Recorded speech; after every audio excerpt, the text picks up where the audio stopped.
საქართველოს მოსახლეობის უმრავლესობა ქალია, თუმცა ეს მხოლოდ რიცხვების რეალობაა, რომელიც განსხვავდება სინამდვილისგან. მაგალითად, ქალები არ არიან წარმოდგენილი შესაბამისი პროპორციით საზოგადოებრივ ცხოვრებაში და გამომდინარე აქედან არც პოლიტიკურში. როცა საქართველოში ქალი საჯარო ასპარეზზე გამოსვლას გადაწყვეტს, მის წინაშე მყისიერად ჩნდება უამრავი ბარიერი. ჩამონათვალი დიდი და შეიძლება უსასრულოც კია, თუმცა დღეს გვინდა, რომ ამ ბარიერთა შორის ერთ-ერთზე ანტიგენდერულ დეზინფორმაციაზე შევჩერდეთ. ანტიგენდერული დეზინფორმაცია არის მიზანმიმართული პროპაგანდა, რომელიც ცრუ ინფორმაციას იყენებს საზოგადოების მანიპულირებისთვის და მიზნად ისახავს საზოგადოებაში შიშისა და უნდობლობის გაღვივებას, LGBTQ+ და ქალთა უფლებების დისკრედიტაციას, პოლიტიკურ მანიპულაციას, ძალაუფლების შესანარჩუნებლად და სხვა.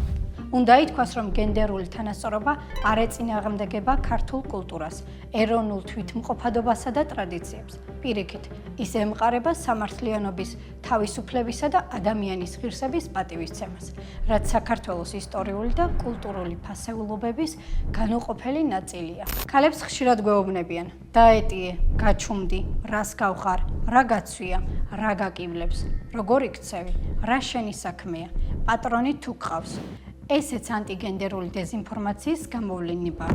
აღნიშნული გზით ხელისუფლება და სხვადასხვა საზოგადოებრივი ჯგუფი ცდილობს ყურადღების გადატანას ქალის ვიზუალურ ატრიბუტზე შინაარსის ნაცვლად, ასევე აქცენტის დასმას მის ხმაზე, ჩაცმულობაზე, სექსუალობაზე, სტილზე თუ სხვა. ამ ყველაფრის საფუძველზე ქალები სულ უფრო გარიყულნი ხდებიან საჯარო და პოლიტიკური ცხოვრებიდან.